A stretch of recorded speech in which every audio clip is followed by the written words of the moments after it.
안녕하세요. 반갑습니다. 이번 시간에는 창조와 발전의 법칙, 행복의 근본 길이에 대해서 알아볼 건데요.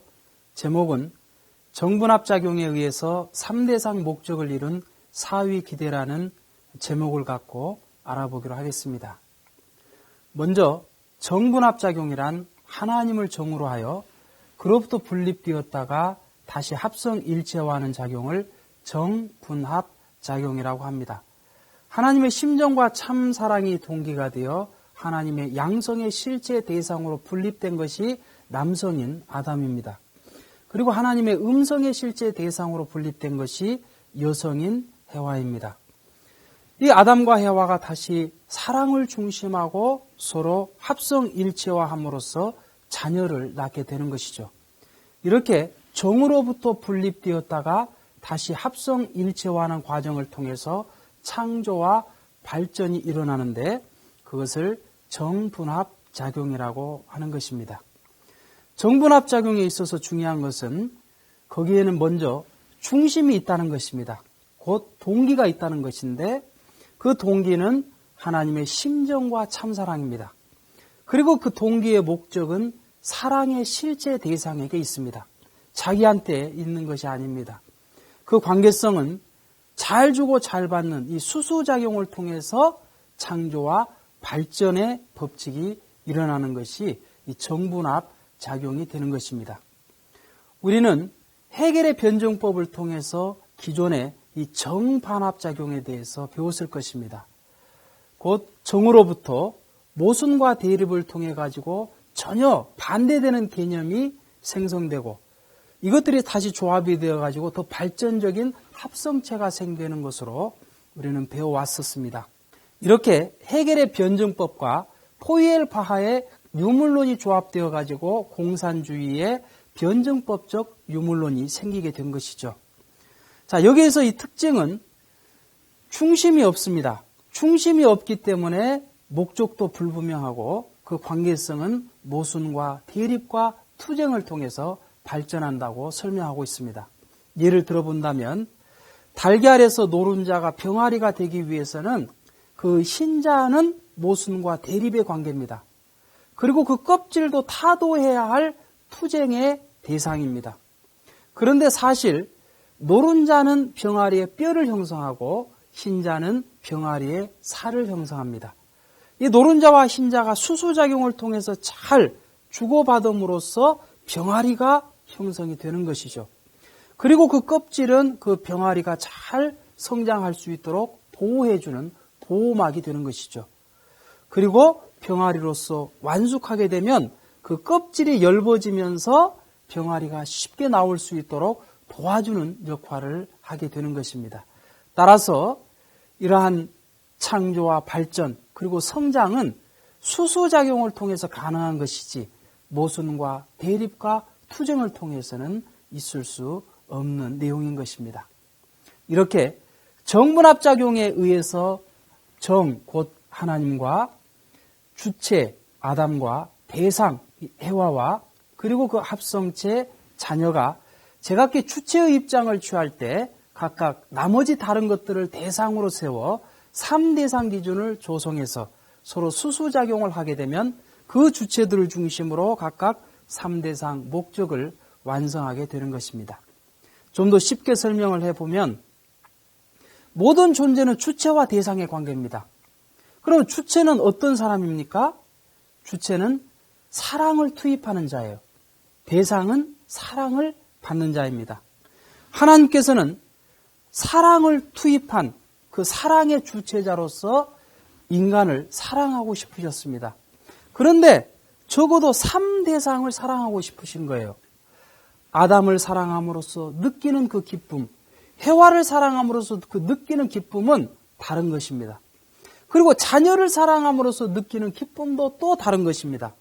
그런 사랑을 통해 가지고 하나님은 부모의 사랑을 느끼고 아담 해와를 통해서 부부의 사랑을 느끼고 자녀를 통해서 자녀의 사랑, 형제 자매의 사랑을 느끼게 되는 것입니다. 그런데 주체와 대상이 서로 사랑으로 하나 되면 주체는 대상의 입장에, 대상은 주체의 입장에 섬으로써 이 각 위가 서로 사랑을 통해 주체의 입장을 취할 때 나머지 것들을 대상으로 세움으로써 3대상 목적을 이루게 되는 것입니다. 이렇게 정분합작용에 의해서 3대상 목적을 완성하면 사위기대를 조성하게 되는 것입니다.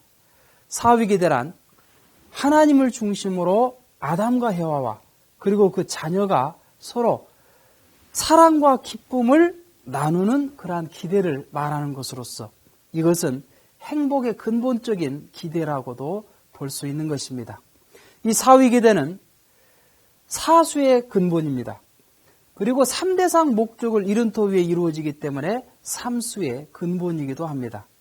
그리고 정분합 3단계를 통해 이루어지므로 3단계 원칙의 근본이 되기도 합니다. 각 위가 주체의 입장을 취함으로써 3대상 목적을 이루면 12대상을 이루기 때문에 12수의 근본이 되기도 합니다. 하나님은 참사랑의 하나님이시만 창조와 질서와 법도의 하나님이시기도 합니다. 그리고 수리성을 지니신 하나님이시기도 합니다. 따라서 창조를 이 수리적인 원칙에 의해서 창조를 하셨는데 인간이 타락됨으로써 그 수리적인 내용을 잃어버렸기 때문에 하나님은 복귀 섭리를 통해 이러한 수리적인 내용들을 다시 찾는 역사를 해오셨던 것입니다. 자, 예를 들어본다면 사수를 복귀 위한 탕감 역사를 보면 노아의 방주를 중심한 홍수심판 40일이 있었고 모세가 40일 금식을 했었습니다. 그리고 예수님도 금식 40일과 부활 40일 기간 등이 있었던 것입니다. 삼수 복귀를 위한 탕감 역사를 보면 노아는 방주를 3층으로 지었고 아브라함도 3제물을 드림으로써 믿음의 기대를 세웠습니다. 모세는 또 3대 기적을 일으킴으로써 이스라엘 민족을 가나안 땅으로 이끌기 위한 출발을 했던 것이죠. 예수님도 3대 시험을 치름으로써 사탄으로부터 승리할 수 있었던 것입니다. 12수 복귀를 위한 탕감 역사를 보면 노아가 방주를 짓는 기간 120년이 있었고 야곱은 12자식을 낳았고 그런 자식들을 중심으로 12지파를 이루게 됩니다. 그리고 예수님도 12제자를 중심하고 하나님의 구원 섭리를 해 나오셨던 것을 우리는 알 수 있는 것이죠. 그리고 사위기대는 힘의 근본적인 기대입니다. 힘이란 주체와 대상이 서로 주고받는 수수작용을 통해서 나오게 되는데 이 수수작용은 주체와 대상이 주고받을 때 중심과 결과를 내포하고 있습니다. 만일 목적이 나한테 있고 그 대상을 대한다면 나의 이기적인 목적을 중심으로 상대를 대할 수 있기 때문에 그것은 진정한 수수작용이 될 수 없고 그 관계는 깨져버리고 말 것입니다. 따라서 주체와 대상이 서로 상대 기준을 조성할 수 있는 중심을 세워서 그 중심을 도로해서 잘 주고 잘 받으면 거기에서부터 힘이 생겨나게 되는 것이죠. 그렇기 때문에 이 수수작용은 곧 힘은 사위기대의 터전 위에서 발생하게 되는 것입니다. 또한 이 사위기대는 선의 근본적인 기대이기도 합니다. 하나님의 심정과 참사랑이 중심이 되고 그 주체와 대상은 사랑의 질서에 의해서 세워지며 그 관계성은 잘 주고 잘 받는 수수작용을 통해서 관계를 맺고 그 결과는 선의 결과를 이루기 때문에 이것은 선의 근본적인 기대가 되는 것입니다. 따라서 이 사위기대는 하나님의 영원한 창조 목적이 되는 것입니다. 따라서 우리는 생활 속에서 이러한 사위기대를 이루면서 살아가기 위해 노력을 해야 되는 것입니다. 그렇다면 다음 시간에는 사위기대를 토로한 하나님의 창조 목적이 무엇이었는지 좀 더 구체적으로 알아보기로 하겠습니다. 감사합니다.